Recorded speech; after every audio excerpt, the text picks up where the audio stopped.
Halo semuanya, selamat datang di video pembelajaran tentang perkembangan politik dan ekonomi masa demokrasi parlementer. Selamat Sebelumnya, perkenalkan nama saya Aisyah Setiawakalindinesi dari kelas 12 MIPA 2.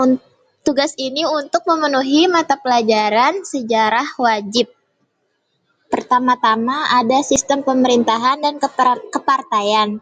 Nah, sistem pemerintahan kepartaian ini menggunakan Undang-Undang Dasar 1950, sistem parlementer dengan parlemen berkuasa dan kabinet sering berganti. Terus pada masa ini menganut sistem multipartai yang menyebabkan persaingan antar partai lebih mengutamakan kepentingan golongan daripada nasional. Lalu yang kedua ada pemilu 1955 yang dimana ini tuh pemilu pertama di Indonesia, dianggap paling demokratis, berlangsung dalam 2 tahap.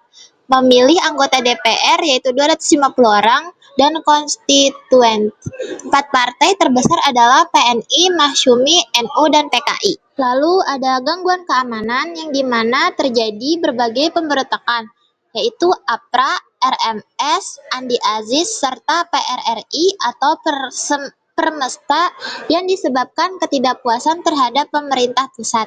Lalu ada keberhasilan diplomasi yang dimana diantaranya itu Konferensi Asia Afrika atau KAA pada tahun 1955 yang memperkuat posisi internasional Indonesia dan mendorong pembentukan gerakan non-blok. Lalu ada yang kedua, Deklarasi Juanda pada tahun 1957 yang menyatukan wilayah laut Indonesia diakui dalam UNESCO pada tahun 1982.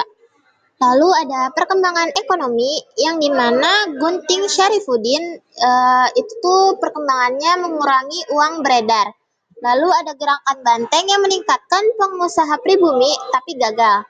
Lalu yang ketiga ada nasionalisasi perusahaan asing, yaitu mengambil alih perusahaan Belanda.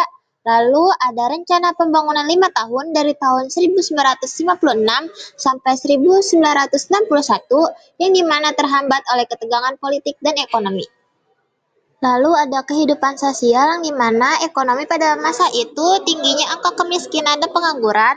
Lalu ada pendidikan yang dimana pendidikan pada masa itu pembentukan universitas seperti Universitas Indonesia, Unpad, Unhas, dan Andalas, terus penekanan pada pendidik teknik, lalu ada kesenian yang berdirinya ASRI, dan organisasi seni seperti PI dan GBI.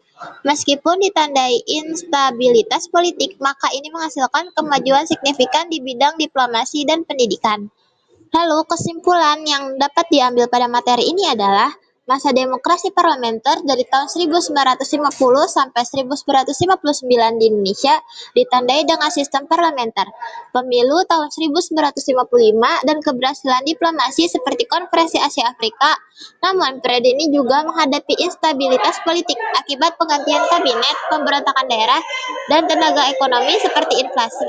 Meskipun begitu, ada kemajuan di bidang pendidikan, seni, dan penguatan identitas nasional melalui kebijakan ekonomi serta nasionalisasi perusahaan asing. Kurang lebih seperti itu materi yang saya dapat sampaikan.